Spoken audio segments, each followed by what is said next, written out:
Hello everyone, and welcome to another video. So, today I wanted to bring up a discussion.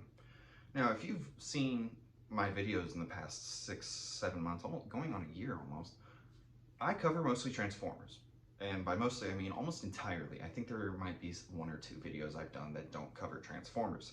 And you might have brought up at some point, well, what are some of the other things that you collect? Do you collect outside of just Transformers? And really, not all that much. I might grab something here or there that's not Transformers related if I think it's nice enough, but I wanted to have a discussion about why I don't really collect past Transformers. Now, this isn't to say that I've always collected Transformers. I used to not. I didn't get back into collecting until 2019, something like that.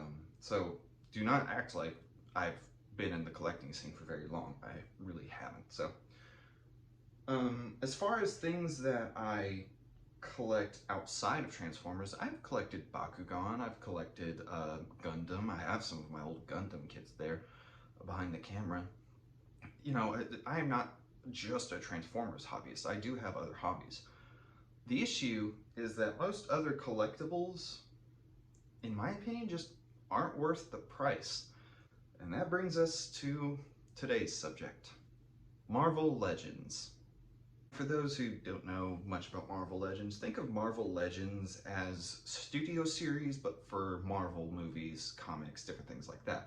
It is trying to get as accurate to the depiction that you see on the page or in the movie as possible. And some of them look really good. I've considered buying a few, but then I look at the price and I look at what the figure comes with, and it's just not worth it in my opinion. I mean, I got one that I was like, you know what? Let's just get it and see what everyone who collects these is, talking about. And it was this guy, Raccoon. I'd just seen Guardians 3, great movie by the way. And I was like, you know what? I'll give it a chance. I'll buy one, see what's up with it.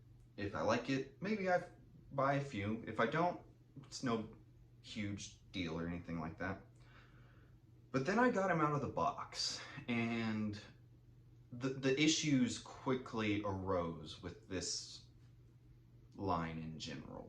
So let's just begin with the base figure itself. Now, it does look good. I'm not going to take that away from it. It does look like he does on screen, and it is well painted and everything, well detailed. However, with Rocket specifically, obviously the tail does add a lot of weight, so you do have to have it constantly pointed down like this in order for him to stand. Because if you have it to where his tail's extended like it would naturally be, he likes to topple back onto it. So you do have to have his tail pointed down like that. But the issue, and you probably saw it there, this guy feels awful to mess with. I mean, it truly just is one of the most unpleasant experiences I've ever had with an action figure. And I think I know the reason why, but someone can correct me on this, but he is molded entirely in this rubberized plastic, and it does not feel good. Like, the joints are so creaky and like they don't feel good to mess with, specifically in his legs and his ankles. I mean, good God, I feel like I'm gonna break something if I go to move it. And his ankles are so tight that I'm pretty sure that something is going to snap in them.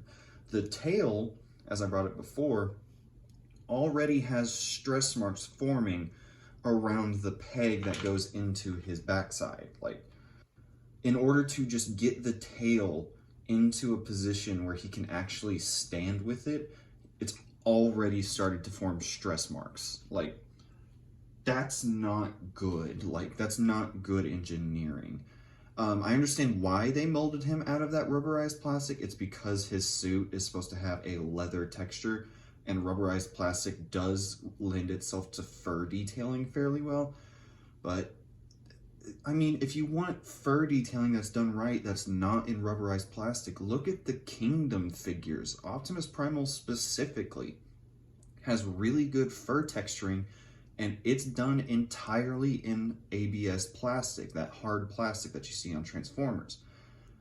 This, it just doesn't feel good. But the other issue, outside of the feel of the figure, this guy is tiny. I mean, he is, let me give you an example here. Here is Core Class RC. He is shorter, not by much, but still shorter than Core Class RC is. And RC costs half as much as that figure did. Now don't get it twisted. He's not the only thing that upped the price, but still, you're buying it mainly for this figure here, one of the main characters of the movie. This was $12. This was $25.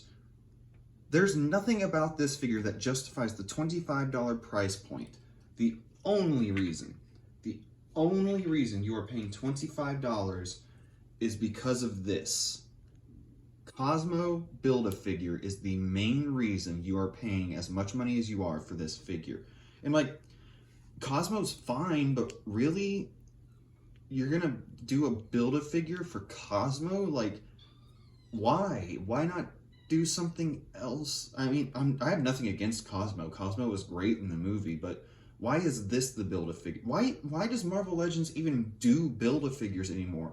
Isn't that like one of the main complaints in the fandom, is that you're paying hundreds of dollars on smaller figures just so you can have one larger figure? Wouldn't it make more sense to divide up the figures in size classes like you do with Transformers? Like you'd have Marvel Legends Deluxe class, where you would have your human characters. You could have the Core series, where you'd have the smaller characters like Rocket. Then you would have like your Voyager, where you would have characters that are bigger than your average human, but they aren't gigantic, like, you know, Drax, or, you know, maybe a few Asgardians. And then you have like your Ultra class figures, which are like, you know, Eitri or Groot whenever he's in his giant form, you know, something along those lines. Like, why don't you do that with Marvel Legends?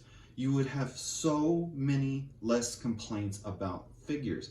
And one other thing I brought up that I didn't bring up, his gun is so boring. I mean, this thing is loaded with molded detail, and it all gets washed out in just black plastic. And another thing, this is also molded in rubberized plastic. And you can see it is curved. Like, the gun itself, from where it was packaged, was curved. I pulled it out of the box and had to actually try and straighten it out. Like, this is not good build quality. This is a horrible feeling figure to mess with. And if this is a representation of what all the other Marvel Legends figures feel like, that is more than enough of a reason for me to never ever buy another Marvel Legends figure. And figures like this that come from lines outside of what I already know what I'm getting, Transformers, are why I am uber cautious about what lines or series I decide to start collecting in. With Bakugan, there's at least the game aspect. I can always, you know, go find some friends, we could play a few games together or something like that. With Transformers, regardless of how, you know, bad the toy itself might be, as long as it succeeds at the fact that it transforms, it goes from from a vehicle mode or dino mode or beast mode to a robot or vice versa, it has succeeded in the base goal of what Transformers are supposed to do. This is meant to be an action figure, or at least is being promoted as an action figure, which means you should be able to pose it around, you should be able to play with it, and not worry about breaking anything, or, you know, worry about things, you know, that are doing what they're intended to do, getting stressed out and likely going to break. And also, you should be able to justify the price, okay? Now, I don't know how Marvel Legends are set up. I don't know if it's something where they can only ever sell a Marvel Legends figure at the two prices, the $25 and the $55 mark. Which, by the way, the $55 ones are even less worth it than this from what I've seen. So, at least there's some form of justification for this. But it's just not worth it. I mean, and I'm sorry if you're a Marvel Legends fan. I'm not trying to dissuade you from collecting Marvel Legends. If you love Marvel Legends and you love what they're doing, hell, if you love this guy, all more power to you, dude. Keep collecting them. I'm just saying, this figures like this are the reason why I am so cautious about collecting outside of Transformers. Transformers, I know what I'm getting, and I am willing to pay the price for what I am getting. This, I didn't know what I was getting, and what I ended up getting was not worth it. So that's just a little insight for me into why I don't necessarily collect outside of Transformers. So with all that being said, that has been my reasoning. I will see you guys some other time.